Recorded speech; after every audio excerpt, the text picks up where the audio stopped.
And now, the general weather around Alaska. Welcome to Alaska Weather.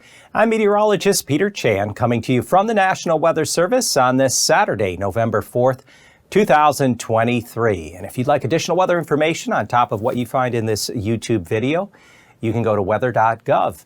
This will bring you to a map of the continental U.S. with Hawaii and Alaska to the lower left, and then tabs for the U.S. territories. And if you point and click anywhere on this map, it's going to pull up local forecast along with any relevant watches, warnings, or advisories. And there's all sorts of other information to check out if you go around and explore. Checking the weather map, though, this Saturday afternoon, not a whole lot going on across the continental U.S. Fairly quiet weather. We have dense fog up here across areas of North Dakota, a little fire weather, red flag warnings in parts of southern Colorado's wind advisory, southern Oregon, northeast part of California, and then some heavier rainfall, maybe potential for some minor flooding there along the California-Oregon border. But here in Alaska, we got a few spots of interest, but one thing everybody's going to be affected by is the time change this weekend, late tonight or early Sunday morning. We go back to standard time, fall back 1 hour. This officially happens at 2 a.m., so don't forget to set your clocks back 1 hour before bed tonight or when you get up Sunday morning. There are some brisk winds that have set up along the Arctic coast that are going to create areas of blowing snow and some heavier freezing spray along the water there. And that'll be the case through Sunday into early Monday morning. Also, a push of moisture coming up into the middle Yukon Valley is going to create some heavier snow, especially around and south of Galena. And then we could see some accumulating snow on the lighter side. A couple few inches could fall in the upper areas of the Anchorage Hills, Girdwood, and Turnagain Pass during the day on Sunday into early Sunday evening. Quick check of a couple of the FAA webcams early this Saturday afternoon. At Dead Horse, there is light snow and blowing snow at temperature at 18 degrees. Brisk east-northeast winds will be gusting at times as high as 30-40 miles an hour. And these areas are currently under a winter weather advisory for that blowing snow.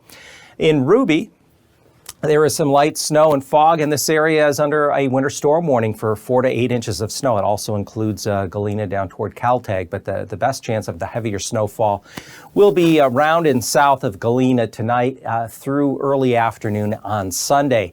This area in yellow here, the central eastern interior, has to do with a wind advisory. Still breezy conditions expected tonight into Sunday morning. Tanana up through just north of Fairbanks, Yukon Flats. And then along the Arctic coast, there's a huge area of high pressure way up in the Arctic Ocean with a central pressure above 1040 millibars. And you get this stronger northeast-east wind along the Arctic coast, creating that blowing snow and heavy freezing spray. So that'll be an issue through Sunday into early Monday morning.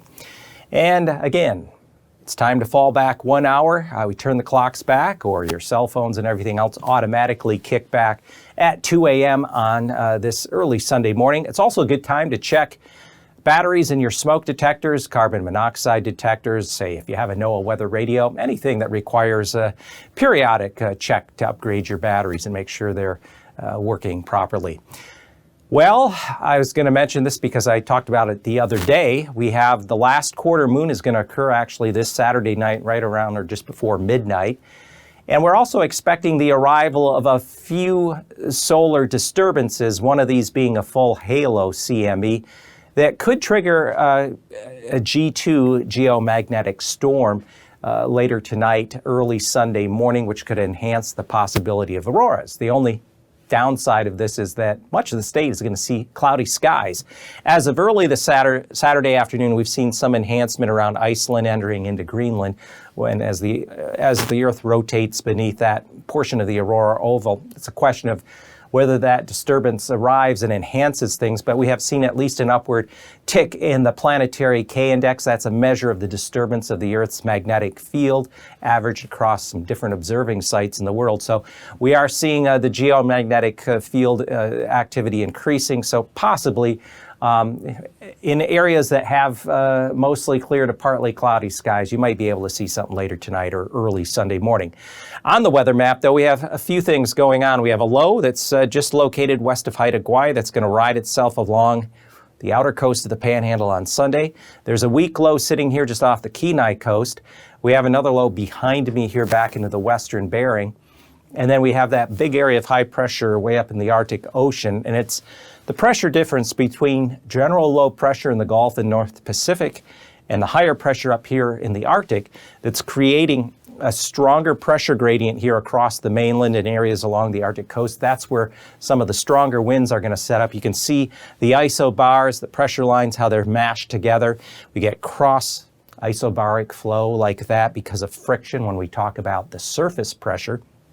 And so with that, winds generally out of the northeast, and they could be gusty at times. That's why we have those wind advisories in the central eastern interior, and then that winter weather advisory for blowing snow and heavy freezing spray along areas of the Arctic coast. So this is the weather map as of this Saturday afternoon. The low there just west of Haida Gwaii, a weaker low back up here toward the northwestern Gulf, and then another one way out here in the western Bering. Late tonight into early Sunday morning, the low here continues to work its way along the outer Panhandle coast. It's going to bring rain to coastal areas. Some gusty winds. We could see some wind gusts 30, 40 miles an hour across parts of the Panhandle, especially around Metlakatla, as well as up toward Juneau tonight. And then as we go through the day on Sunday, some moisture is going to try and pull back across the Chugach with this low here in the northwestern Gulf. And as a result, there could be some accumulating snow on the lighter side, a couple few inches. The east hills there of Anchorage on up through Girdwood, and then higher elevations there around Turnagain Pass on the Seward Highway, so keep that in mind if you have any travel plans. The low out in the Bering moves toward the central Bering with a frontal system extending east and southeastward of it, and then we expect brisk winds to continue along the Arctic coast with areas of light snow and blowing snow continuing there. Into Monday afternoon, the low that was coming up along the outer coast kind of washes out or combines with this one here over the north central Gulf. And then we look further west, and the central Bering low moves toward Kuskokwim Bay and weakens. And then there's another low that'll become more substantial as that drops southeastward and then tries to turn back up to the north and east by the middle of next week. And this is going to introduce a pattern change. We're going to see the winds in mid-upper levels kind of be going more southwest to northeast, and this will trend toward a more active, progressive pattern that could bring some stormier weather to areas of Alaska Peninsula and up into the southern mainland as we go through the middle of next week. So stay tuned to later forecasts there. But in the meantime, relatively mild temperatures above freezing along the Panhandle with some gustier winds tonight. As I mentioned, Clarence Strait has gale warnings, and Metlakatla could see some wind gust up around 40 miles an hour. Back further west, temperatures will be down near freezing for the low at Anchorage. Colder, 15 there at not just Glen Allen in the Copper River Basin, at 15 over toward McGrath. Temperatures on Sunday with southeast-south flow here push temperatures back up in the low 50s, especially around Klawak and Craig. Back to the west here, highs only in the mid-30s in Anchorage, and again, there could be some areas of snow along the Chugach Range as a result of some of that moisture being pulled back to the west around that low over the northwestern Gulf. Sunday morning lows should be a bit colder with kind of more of a northerly flow getting down below freezing, western Kenai and up through Anchorage and up to Talkeetna, up the Susitna Valley, and then temperatures Monday afternoon should remain below freezing across much of south central interior. Temperatures, though, still around or just above 50 in areas of the southwestern outer coast here of the Panhandle. In the far north, we expect readings below zero along areas of the North Slope, central eastern Brooks Range, up around Anatuvik Pass, eastward through Arctic Village, otherwise teens common elsewhere. High temperatures Sunday afternoon, everywhere below freezing. Generally single digits along the spine of the Brooks Range, teens in through the Yukon Flats and extending along the south side of the Brooks Range, lower 20s along the northwestern Arctic coast and Seward Peninsula. And morning lows on Monday could be near or below zero here across parts of the North Slope, central North Slope and Brooks Range.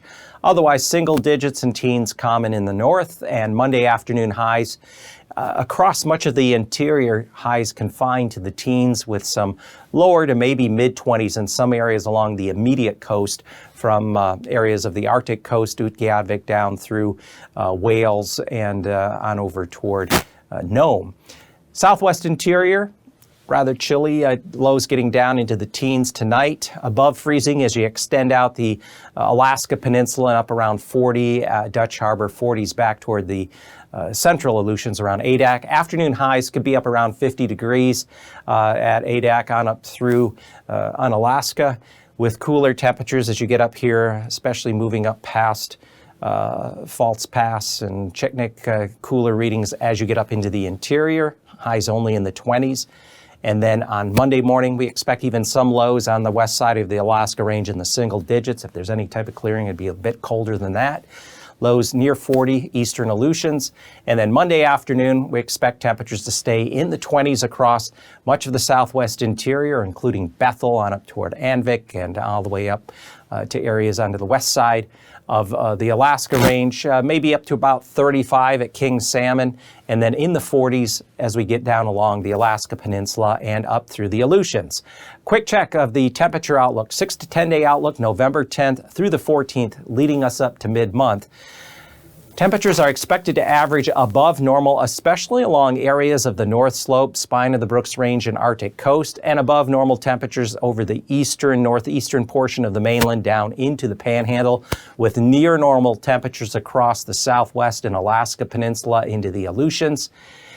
Precipitation-wise, we are expecting precipitation to potentially average above normal across much of the state, with the greatest likelihood here through the southwestern quadrant of the mainland and perhaps southern areas of the Panhandle. And if the pattern change that looks like it's going to be evolving in this upcoming week continues into that time frame, then we would expect the storm tracker areas of low pressure coming in this manner from southwest to northeast, and then tapping into moisture from the Gulf and off the North Pacific could certainly lend toward above normal precipitation here over areas of the south and southwest mainland.